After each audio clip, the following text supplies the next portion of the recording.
반갑습니다.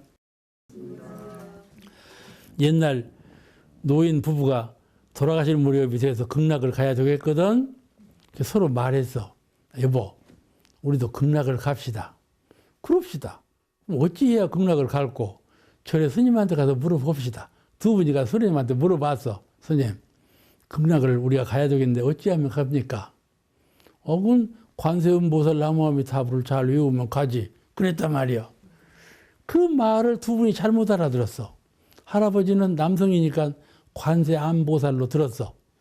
그리고 죽도록 관세음보살 나무아미타불 그러는 거야. 이 할머니는 여성이니까 엄으로 들었어. 관세음보살 나무아미타불로 들었대. 그래서 그냥 말은 죽도록 관세음보살이라고 하는 거야. 가만히 들어보니까 할아버지가 들어보니까 저 할멈은 극락하기 틀렸다. 관세음이다 뭐야. 관세암이라고 해야지. 이랬단 말이야. 그 할머니도 속생각이 없겠어? 할아버지 연부르는 소리 들어보니 관세암 관세. 저 할멈은 극락하기는 다 틀렸다. 그렇게 서로 이제 시샘을 해가지고 하루는 할아버지 생일날이 돌아오고 찰떡하고 메떡하고 두 가지 떡을 했어. 할아버지가 한번 생각해봐서 됐어. 저 할멈 몰래 찰떡을 좀 싸가지고 스님을 좀 만나러 가야겠다. 찰떡을 몰래 싸고 스님을 만나러 갔어. 아, 스님 그날 뭐라고 했어? 근데 관세음보살을 했지. 이게 암도 아니고 음도 아니요. 음이요. 아이고 그걸 내가 잘못 알아듣고 할멈한테 그렇게 했는데 나중에 할멈을 데리고 와서 묻거든. 스님 오늘 찰떡이랑 드렸으니까 그때 관세암이라고 좀 해 주시죠. 스님이 그러라고 그러라고. 그러고 그냥 당당하게 집에 와 있는데 할멈은 또 속이 없겠어?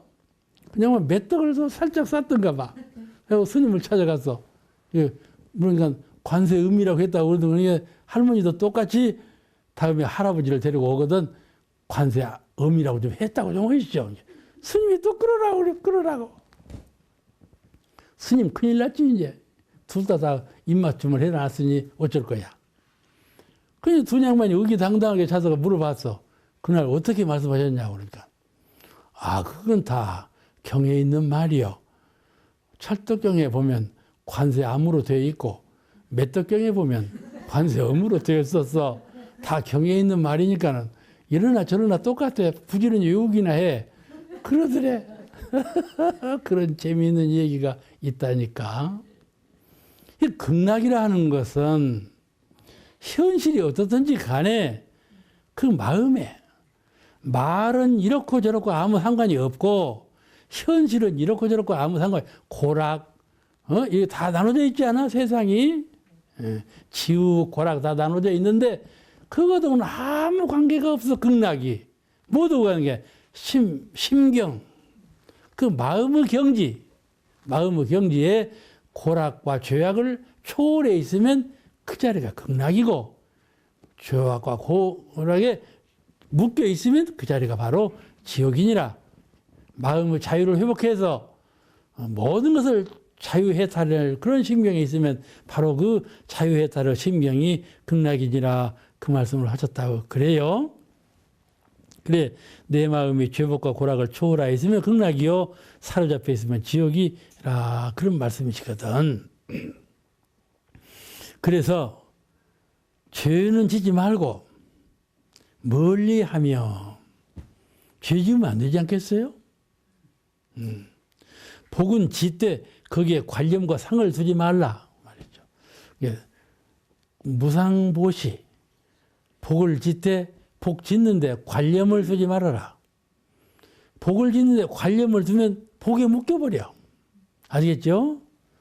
선을 생각을 하는데 선에 묶이면 선한 생각을 자꾸 해. 아시겠죠? 그래서 선을 해탈할 수가 없어. 그냥 선을 해탈하지 못하면서 극락을 아직 못 찾은 거야. 근데 선이라고 하는 것은 악한 마음도 선한 마음도 다 도방해버리고 청정일념에 안주하는 것이거든. 이게 선한 마음도 하면 안 돼. 선은 건 좋은 것이지만은 선할 때는 선한 생각도 하지 말아라. 그거거든. 그와 같이 극락이라는 것은 두 변방, 양편, 어느 선악간에 죄고간에 어느 양편에 하나라도 묶이면 안 된다. 전혀 묶인 바가 없어야 한다. 그런 말씀이거든요. 그 본래의 본성은 본연청정해서 한 발 나온 자리가 아니에요. 선악간에 나온다든지 고락간에 나온다든지 이게 죄복간에 나온다든지 나오지 않았어. 나오지 않은 그 자리요.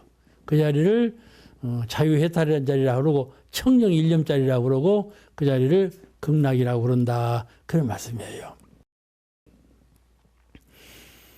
그러니까 복과 낙은 좋은 것이지만은 항상 죄와 고를 상대하기 때문에 극락이라고 말하지 않는다. 그 말이에요. 그래서 자성극락 공부를 해야 돼요. 그래서 저는 자성극락 공부할 때 이렇게 해요. 허공법계장 담담무해불. 항상 허공법계를 마음에 갈무려. 허공법계를 마음에 갈무려. 허공법계장, 허공법계를 마음에 갈무려. 담담무해불. 담담하고 깊고 깊어서 무에 걸릴 것이 없는 부처를 이룬다. 그런 말이에요. 그럼 항상 극락심경을 가질 수가 있죠. 우리 얼굴이라는 것이 이런 쌍얼굴이요. 이런 쌍얼굴이요. 이런 쌍얼굴이요. 이런 쌍얼굴을 가져야 돼. 눈으로 볼 때에도, 귀로 들을 때에도, 뇌로 생각할 때에도, 입으로 말할 때에도 항상 이런 쌍을 떠나지 아니에요. 우리 마음이 이런 쌍마음이요. 청정여여한 이런 쌍마음을 여의지 아니에요. 오직 마음과 신법이 항상 이런 쌍을 여의지 아니하면 그가 동정간의 극락을 수용하는 사람이고 이생이나 저생이나 항상 여여하게 극락을 여의지 않는 그런 인품이다. 그런 말이죠. 대무사님이 이 길을 가르치신 것이요. 자꾸 훈련을 쌓으면 꼭 이렇게 돼요. 꼭 이렇게 돼. 훈련 안 쌓으면 안 되고. 그래, 불가의 분리자성 공부라. 그래, 이 공부를 분리자성 공부라 그러는데 이 분리자성이라는 말을 누가 했는가 하면 육조 스님, 육조 해능대사가 그 담경에서 하신 말씀이에요. 자성을 여의지 않는 공부를 하라. 늘 자성을 여의지 않는 공부를 하라. 그 담경에 보면 오소설법, 내가 장차 무엇을 설할꼬, 내가 장차 무엇을 설할꼬, 분리자성, 자성을 여의지 아니하리라. 그걸 설한다. 이렇게 말씀하셨어요. 우리가 선 넣을 때는 공이라 하고 무라 하고 그러죠. 공에도 집착하지 말고 무에도 집착하지 말라. 또 우리가 희망적으로 선을 좋아하고 낙을 좋아하고 광명을 좋아하고 은혜를 좋아하고 자유를 좋아하죠. 이런 모든 것에 국집하면 안 된다. 집착하지 말라. 이걸 가르치는 거예요. 이제 그것을 행하되 행하는 것에 집착하지 말라. 그 말이죠. 이 육군동작의 신법은 선행을 하되 내 심성의 본래 성품 자리에는 그 선한 행에 주착하지 말라. 그 말이죠. 그러니까 어려운 것 같아도 공부해보면 아주 시원하고, 그렇게 어려운 공부가 아니라는 걸 느끼게 돼요. 오늘 아주, 할 때까지 해야 할 것 같아. 변희품 11장 공부하시겠습니다. 우리가 항상 천상 얘기를 하죠. 극락세계, 하늘나라, 그런 천상세계 이렇게 말을 한단 말이에요. 그 천상세계가 꼭 따로 있는 것처럼 말을 하거든요. 그리고 관념에 따로 있는 것처럼 늘 느껴져. 그냥 부숴버려야 돼요. 그런 생각을. 부숴버려야 돼요. 따로 있지 않다고 하셨으니까. 그런 생각을 갖고 있으면은 벌써 마음이 이원화되어가지고 안 되는 거예요. 자성불 위주가 안 돼. 자성불 위주가 안 돼. 현실 세계 위주가 안 돼요. 자성불하고 현실 세계가 바로 부처님의 심격이요. 부처님 세상이에요. 근데 그걸 떠나서 저 세상. 그렇게 생각하면 안 되는 거예요. 그 천상에 33천이 있나니까 우리가 뭐라고 그래요? 28천 도설공회. 28천 얘기하죠? 33천 천상세계 얘기하죠? 그럼 28천이 뭐예요? 28천 도서를 공개할 때. 응? 28천은 천상세계를 욕계, 색계, 무색계 그려. 응? 욕계에도 천상이 있고, 색계에도 천상이 있고, 무색계에도 천상이 있는데, 그 욕계, 색계, 무색계 이 세 가지 세계에 있는 천상세계를 전부 합해갖고 28천 그래요. 그래가지고 욕계에 있는 천상세계가 6세계, 6천상, 6개의 천상세계가 있고, 색계에 있는 천상세계가 18천상계가 있고, 또 무색계에 있는 천상세계가 8개? 내가 잊어버린다. 그렇게 하면 28천이 돼야. 합해서 28천이 돼야. 그 28천을, 천상세계를 종합해서 말할 때 28천이라 그런다. 그냥 33천이라고 하니까 28천보다 더 많지, 숫자가 많지 않아. 근데 33천은 오히려 그런 말이 아니야. 이 초선천, 욕계에 있는 천상에 제1천상이 도솔천, 제2천상이 도리천인데, 도리천 세계, 그 세계는 뭔 세계냐면 재석천왕이 있는 세계예요. 알겠죠? 제가 막 말을 하니까 꿈에 대는 말 같지? 그죠? 꿈에 된 말이야, 실제로. 재석천왕이 있는 도리천. 그걸 그냥 도리천 그 한 천상 세계를 그냥 33천이라고 그렇게 말을 해요. 아시겠죠? 오히려 33천은 28천 속에 있는 거야. 예, 30천 숫자가 많으니까 33천이 더 큰가 보다 그러지만 그러지 않아. 아시겠죠? 그런 세상인데 33천 하면 되게 머릿속에 천상세계의 전체 세계를 말하는 줄로 알아. 오늘 본문도 그렇게 돼 있어. 33천 세계가 있다고 하는데 층층으로 떡 뭐예요? 이거 보고. 떡두룩? 이렇게 층층이 있는 시루떡처럼 그렇게 있습니까? 물어봐. 비행기 타고 가면 말이죠. 그렇게 구름, 배가 그렇게 있어. 아래 구름 있고, 중간 구름 있고, 저 위에 있는 구름 있고, 이렇게 돼 있어. 그렇게 층층이 해서 구천이라고 그러거든. 구천에 사무친다. 꼭 층층으로 있는 것 같아. 말씀만 들으면. 이 질문을 한 거예요. 구천이라 했으니, 구천 세계가 있으며, 33천이라 했으니, 층층으로 이렇게 있나니까, 이 질문 할만하죠? 범하는 사람은 그런 질문도 못해. 그래서 좀 알맹이가 있으니까 이게 물어보는 거지. 그러니까는, 그런 생각 있지 않다. 있지 않고, 공부 정도, 그 사람이 마음으로 얼마나 공부했는가, 그 공부 정도에 따라서 나눈 것에 불과하나니라, 이렇게 말씀하셨어요.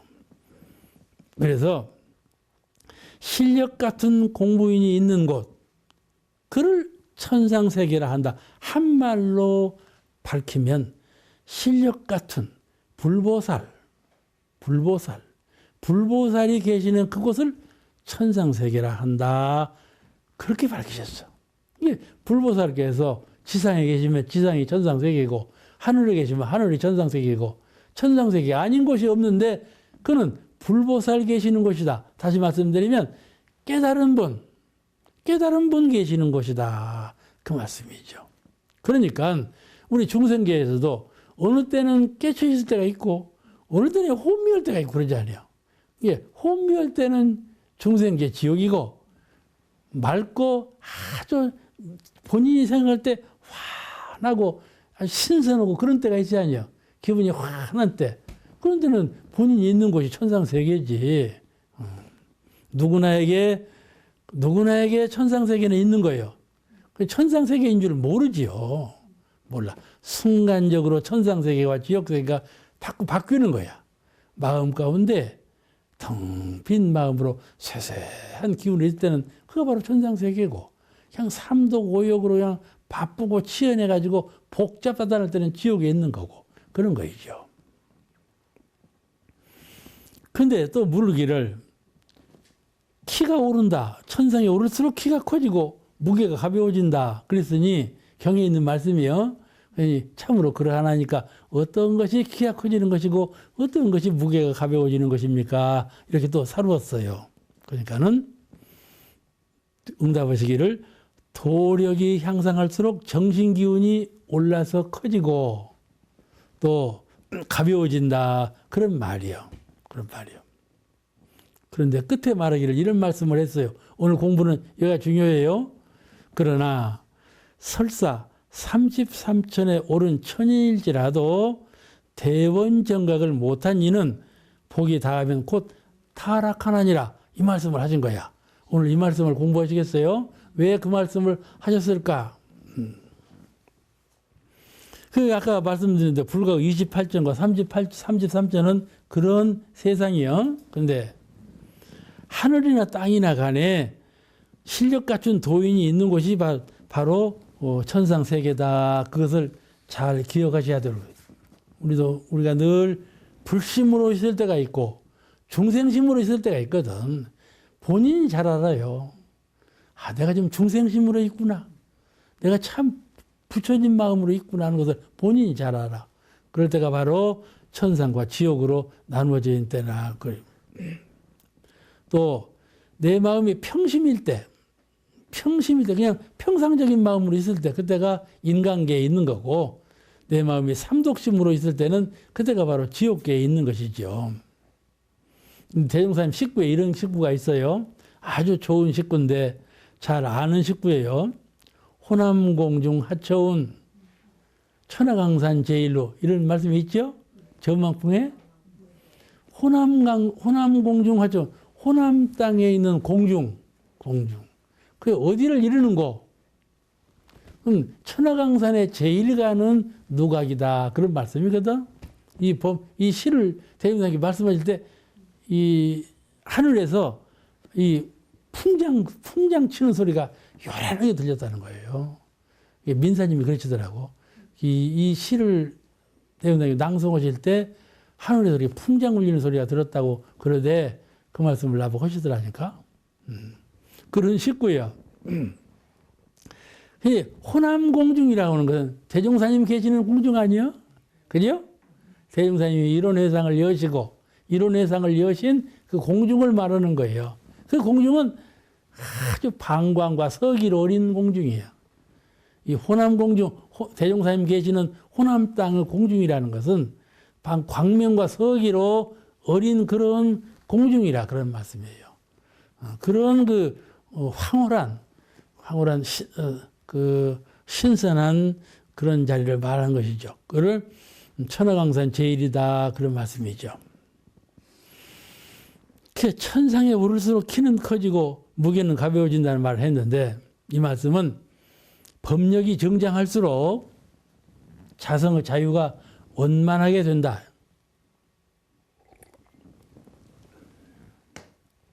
우리가 법력이 커진다고 그러죠. 그는 영기의 위력이 영력, 이 신령스러운 영기의 위력이 자꾸 확충되는 것을 말해요. 우리가 천지영기 아심정하고 주문을 외우지요. 또 선할 때도 천기영기 아심정하는 신경으로 손을 닦아요. 그럴 때 신령스러운 기운이 어린다 이 말이에요. 어려. 이 동서남북 사유상하에 계시는 천지의 영기가 내 영기하고 합의를 해서 자꾸 성스러운 기운이 어리는 거예요. 어리는 거예요. 위력을 얻는 것이죠. 위력을 갖춰가는 거예요. 그러니까 영기의 위력이 확충되는 것을 그 키가 커진다 그러는 거이고 영성의 광명 선을 닦으면 잠시 선을 닦지만 또 1시간, 2시간 선을 닦는데 그런 선을 닦는 시간에 자꾸 자성의 광명, 무명이 사라지고 광명이 회복된다 이 말이죠. 비록 광명이 나타나지는 않았다 할지라도 무명은 사라지는 거란 말이에요.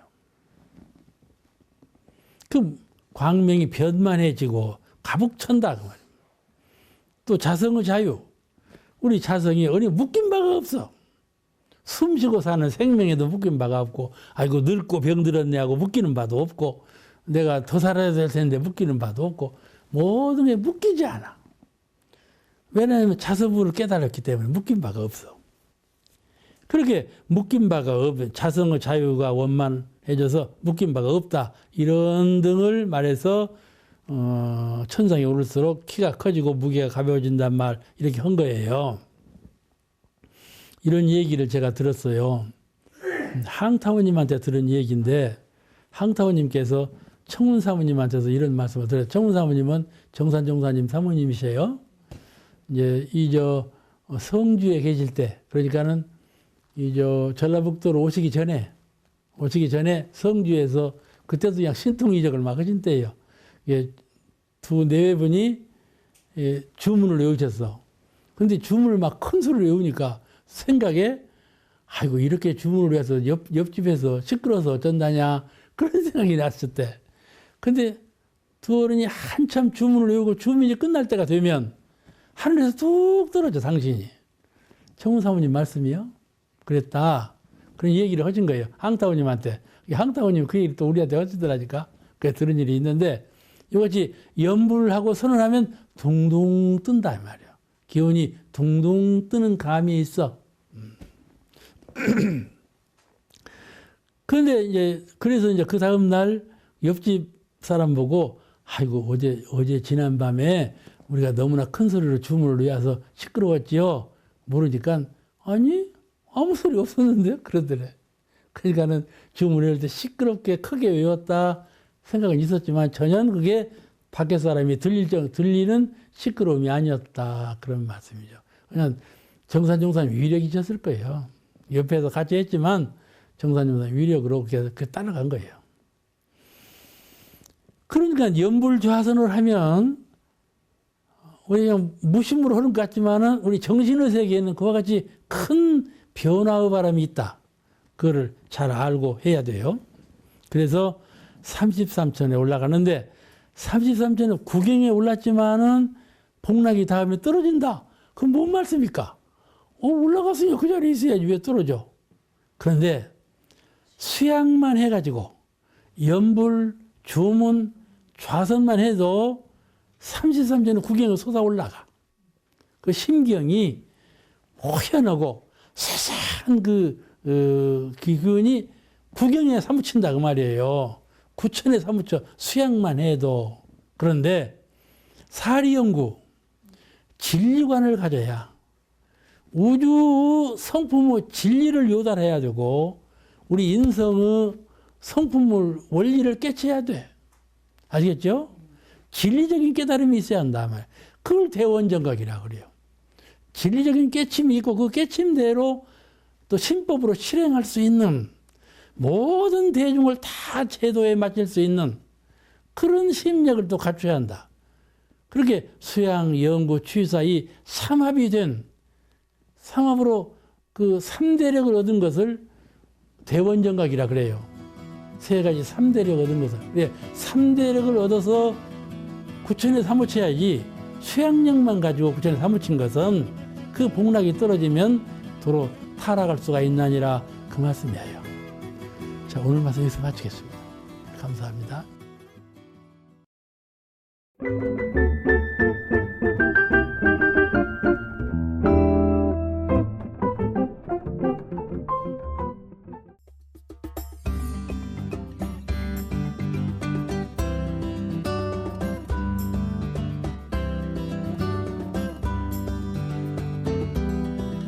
반갑습니다. 한 제자가 대님사님께 질문을 했어요. 무슨 질문인가 하면은 어떤 주문을 외워야 영문이 속히 열리고 큰 공부를 할 수 있겠습니까? 하고 살았어요. 옛날에는 주문 하나만 외워도 신통할 수가 있고 도통할 수가 있고 이렇게 알았어요.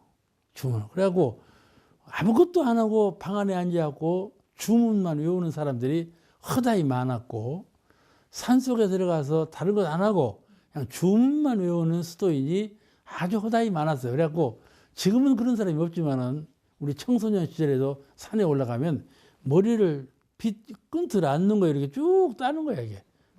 타잔같이 쭉 느리고는 거기서 그냥 평생을 살아. 이런 사람들이 뭘 하는가 하면 주문 외우가 있는 거예요. 일시적으로 도통을 꿈꾸고 주문 외우는 사람들이거든요.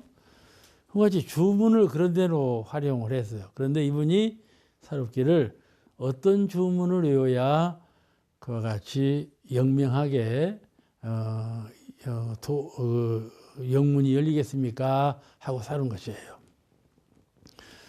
그 대명사님께서 어떤 주문을 선택해서 그 주문을 외우는 것이 특별한 효험이 있는 것이 아니고 일심, 어떻게 하면 정신을 통일해서 일심을 유지하느냐, 그것이 그 주문을 외우는 실효가 있는 것이다. 그런 말씀을 하셨어요. 오늘 장은 그 장이에요. 우리가 주문을 외울 때 어떠한 심경으로 주문을 외워야 할까? 주문을 외워서 실효, 효험을 보는 것은 어떠한 분야의 효험을 보게 되는 것일까에 대해서 이 시간에는 13장에서는 그걸 공부하시겠습니다. 자, 사람은 누구나 다 심령 열리기를 원하죠. 도통하기를 원한단 말이에요. 영통, 도통 다 그런 말로 하죠. 열리기를 원하는데 그런 심령이 어떻게 하면 어떤 주문을 외우면 더 빨리 열립니까? 이런 말씀이거든요. 그래서 정성, 일심정성, 누가 더 끝까지 정성을 기울이는가, 누가 더 정신을 하나로 통일해서 일심을 이루는가, 이것이 주문 외운 실효가 나타나는 결과지, 어떤 주문을 외워서 더 특별하게 효과가 나타나는 건 아니다. 그런 말씀이죠. 예를 들면, 예를 들으셨어요? 뭐라고 예를 들으셨는 거니? 우리 불가에 적심시불이라는 말이 있거든요. 이 마음이 곧 부처니라. 적심시불. 이 마음이 곧 부처니라. 이런 법문이 있는데 이건 화두와 같은 얘기예요. 근데 이 적심시불이라는 말을 어리석은 속에네 집신세벌로 알아들었다 그 말이에요. 그래가지고 집신세벌을 계속해서 일심으로 외우니까 그분이 깨달은 바가 있게 되었다 그런 말이죠. 마음이 곧 부처인 것을 깨닫게 되었다 그런 말이에요. 그런 걸 이제 이 얘기를 하셨어요. 또 하나 예를 들으신 것은 고기 사러 푸축간에 온 사람이 수도인이에요. 수도인이 고기를 먹어서는 안 되겠지만은 이 수도인은 푸축간에 가서 고기를 살 때 기왕이면 깨끗한 곳으로 돌아, 정한 곳으로 돌아 이래서 푸축간 주인이 칼을 고기에다 딱 꽂아놓고 어디가 정하고 어디가 추하고 이렇게 물었어. 그 말이 대답할 말이 없어. 이 사람이 깨끗한 곳으로 돌라 해놓고는 그 대답할 말이 없어. 아, 그렇지, 맞아. 그게요. 그건 내가 추하다 생각하면 추하지 않은 것이 없고 정하다 생각하면 정하지 않은 것이 없고 일체 유심조도리로서 그런 것인데 어디 물건을 어디서 어디까지는 더럽고 어디서 어디까지는 깨끗하고 이렇게 가리탈 것이 뭐 있는가? 추하고 깨끗하고 정하고 탁한 것은 오직 내 마음의 생각에 있다. 내 생각을 그렇게 안 가지면 그걸 아는 거다 그 말이죠. 그러겠죠? 이것이 어려운 거예요. 미운 사람 보면 밉기만 하지 예쁘들 않아요. 그지? 내 마음에 있는 줄 모르고 그 사람한테 있는 거예요. 네가 미우니까 미웁지. 이 생각하는 것이죠. 그죠? 예? 노란색 꽃이 피었는데 아, 노란 꽃이로구나. 이것이 내 마음 작용으로 노란색을 식별해 가지고 노란색이라는 판단을 했기 때문에 노란빛으로 보인다 그 말이에요. 내가 만약 마음이 없으면 그 꽃은 노란도 아니고 파랑도 아니고 아무 빛이 없는 그런 색인데 그런 물건이에요, 그것이. 그런데 그 물건이 노란빛을 갖고 있는 것은 내가 그거를 보고 노란빛으로 인식했기 때문에 그렇게 느낀다 그런 말이에요. 그 우리가 이제 대림사님께서 그런 말을 하시면서 끝에 무슨 부연의 말씀을 하셨는가 하면은 우리 주문 가운데 여러 가지 주문이 있잖아요. 주문인데 우리 집에서 특별히 선정해서 준 주문이 있으니까 기왕이면 우리가 당신께서 가르친 원불교에서 지정한 그런 주문을 외우고 거기에 정성을 기울이는 것이 효험이 더하리라 이런 말씀을 했어요. 아까는 무슨 말이든지 한 귀절을 집신세벌도 정성일심으로 외우면 주문의 시료가 나타나는 거다 이렇게 말씀하시지만 그런다고 해서 집신세벌로 외우라는 건 아니다 그 말이에요. 우리 집에서 지정된 주문이 있으니 그 주문으로 외우라. 그렇게 하면 특별한 효험이 있으리라 그렇게 말씀하셨는데 이제 그에 대해서도 말씀을 조금 드리겠습니다. 우리가 사찰을 갈 때 어느 분이 그랬어요. 저는 이제 평생을 교학에 있었기 때문에 한 분이 그 부인이 정신적으로 좀 부실했어요. 나중에는 그 물속에 자살을 했어요. 그 부인이 그럴 정도로 부실했는데 어느 절에 가서 이렇게 설법을 들러 앉았는데 뭐가 머리를 탁 아래로 잡아당기는 거예요.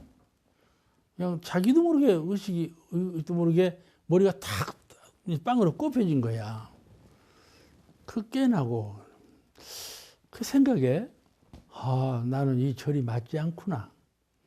이 절에 와서 설법을 듣고 있는데 이제 당연히 정신이 좀 부실하니까 그걸 치유하기 위해서 지금 그 절에 와서 설법을 듣고 신심을 갖고 왔는데 그게 이 머리를 무엇이 들어서 머리를 앞으로 팍 잡아당기면서 끌박히니까 이 저러고 나하고는 맞지 않구나 그랬다는 거예요. 그 사람들은요 이 절을 가는 예화요. 이 절에 가면 이 절은 나오고 맞고 저 절은 나오고 맞지 않고 이 절이 더 영험스러운가 저 절이 더 영험스러운가 이걸 따져요. 근데 관광객은 그렇지 않거든요. 관광객은 이 절 부처님 보나 저 절 부처님 보나 똑같은 부처님이다 이렇게 아는데 무언가 기도를 모시러 가고 복을 빌러 가는 사람은 이 절 부처님이 더 영험한가 저 절 부처님이 더 영험한가 그러는 거예요. 대구에 가면 갓바위가 있어요. 갓바위가 학생들이 입학할 때가 되면요 올라가들 못해요. 어떻게 사람이 많이 오는데 자기 힘으로 올라가는 것이 아니라 뒤에서 미는 힘으로 올라가는 거 이렇게 그렇게 사람이 많이 가요. 근데 가서 보면은 그 산 말랭이 가서 부처님도 아니고 이상스러운 노인이 이게 돌 가서 쓰고 앉았는 거야. 멍청하게 되겠어. 그래도 거기다가 그냥 오체투지를 하고 기도해갖고 이제 효험을 본다고 해갖고 그날 일을 치르고 있거든요. 그렇게 무엇이다 정성을 딱 기울인다 이 말이에요.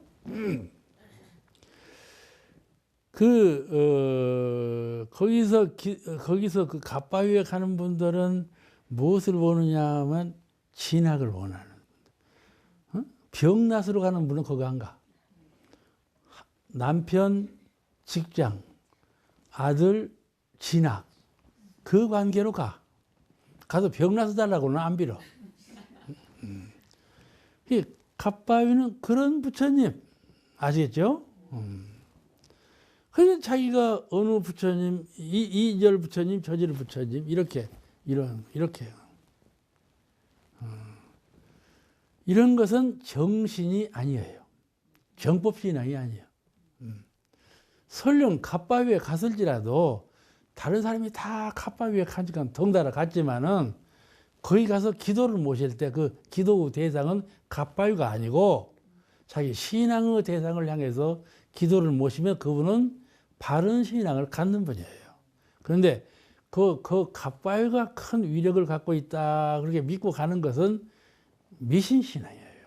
그는 임해망량이라고는 모든 사람이 와서 막 공들이고 막 야단을 법석하니까 그 허공에는 임해망량이 가득하다 그 말이죠. 그래 임해망량을 믿는 거예요. 이렇게. 그 갓바위를만 믿고 하는 것은 갓바위 안 가고도 갓바위에 가서 사의님께 기도 모실 바에는 다른 사람이 다 가니까 가도 괜찮겠지만은 법당에 와서 오지 뭐들어 갓바위로 가느냐 그 말이에요.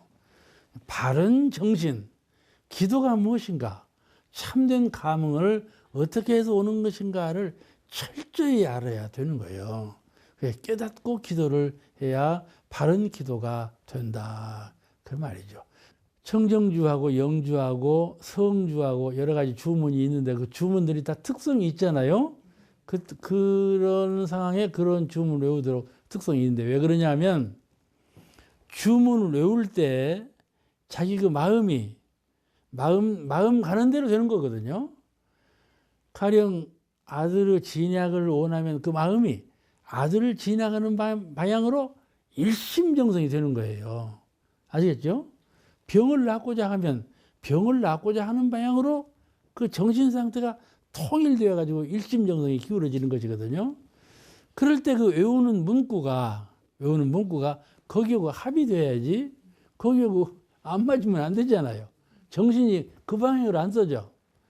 일심정성도 우리가 붓글씨를 쓸 때 일심정성은 붓글씨가 잘 써지는 것이고, 예? 고기 잡을 때 일심정성은 고기가 잘 잡히는 거고, 그와 같이 일심정성도 어디에 그 일심정성을 기울이느냐에 따라서 달라지지 않아요.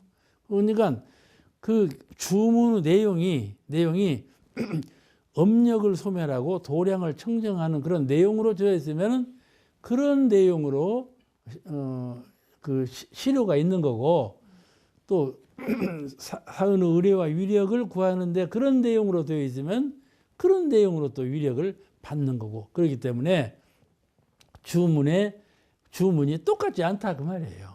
똑같지 않아. 그래서 이런 때는 이런 주문, 저런 때는 저런 주문. 가령 천도제를 지낼 때는 영천영리 영부장생 영주를 외우잖아요.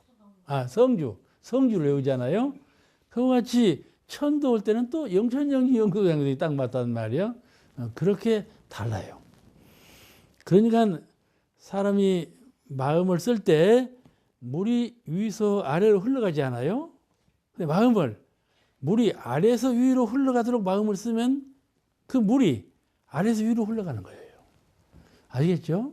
물이라는 것은 위에서 아래로 흘러가는 것이지만 물 옆에 있는 내가 마음을 일심정성으로 아래에서 위로 흐르게 하면 물이 아래에서 위로 흐른다 이 말이에요.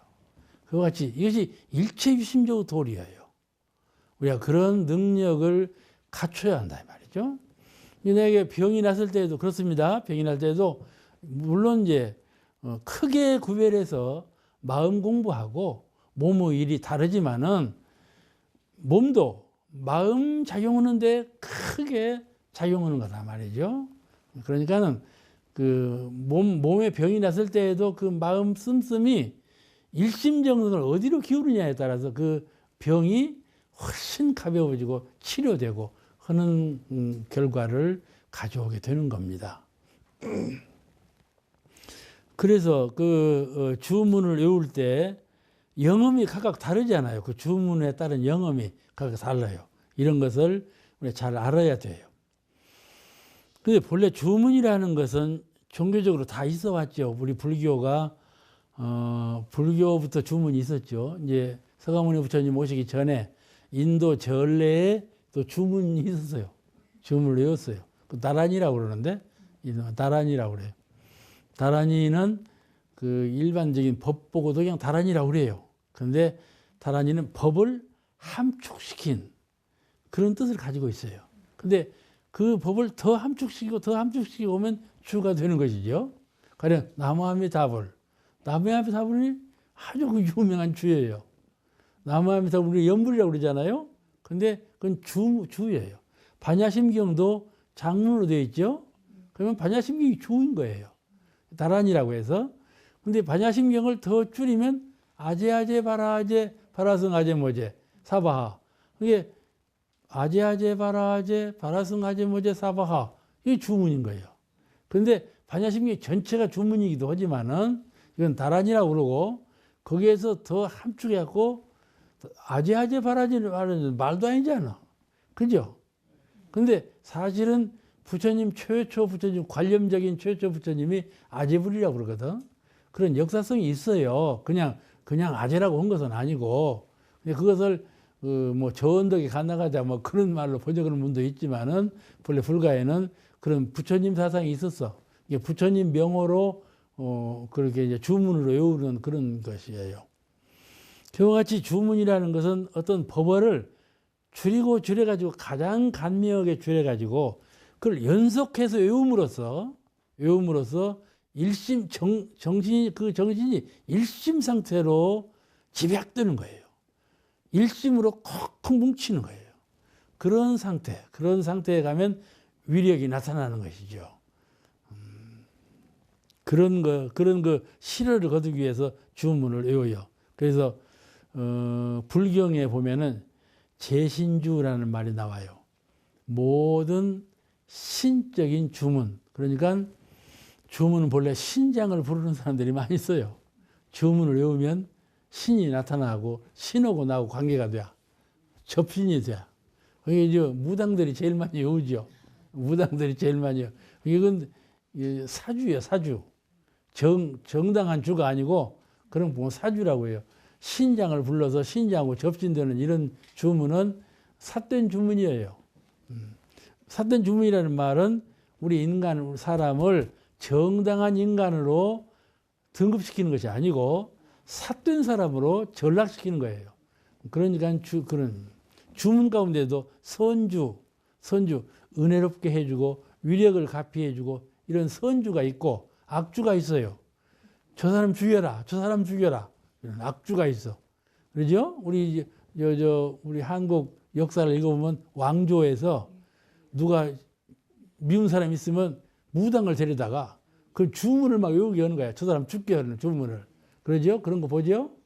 그런 아주 되지 못한 악주예요. 그런 것은.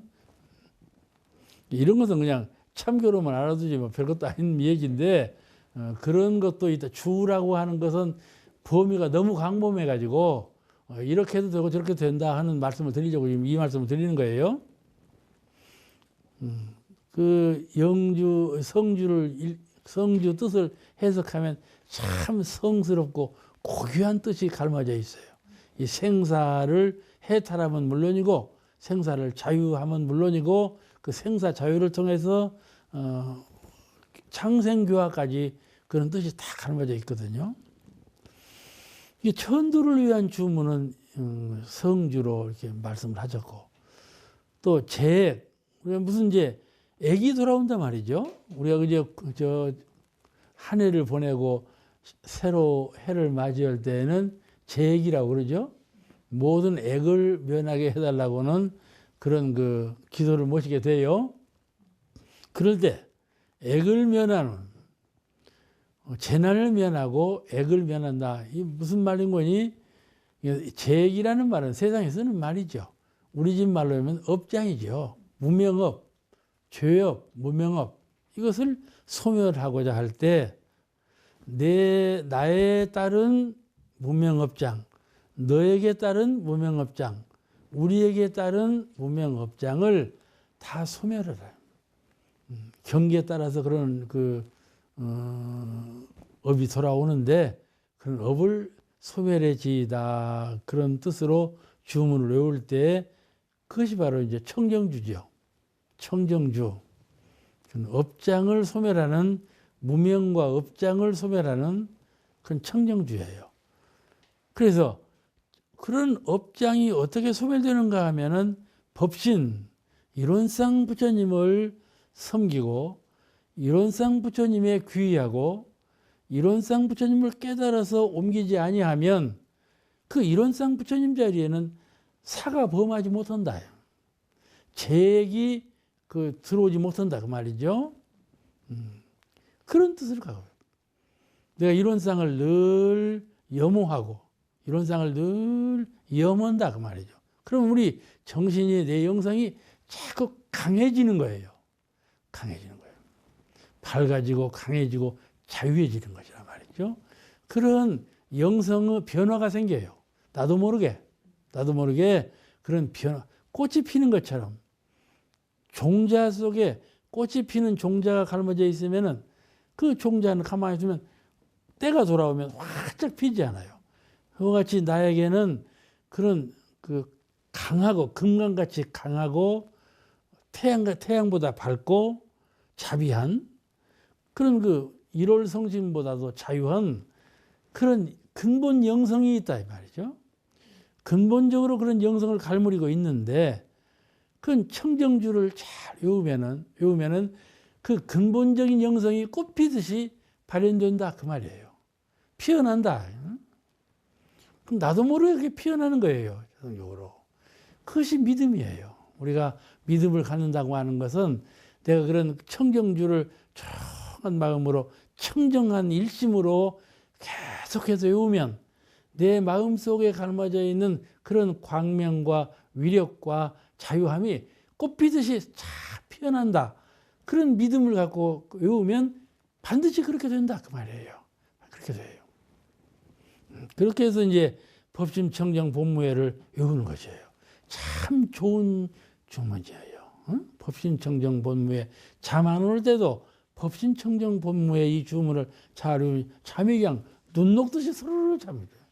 꿈을 꾸어도 그런 꿈이 잘 정다운 꿈이 꾸어지고 그러는 거죠.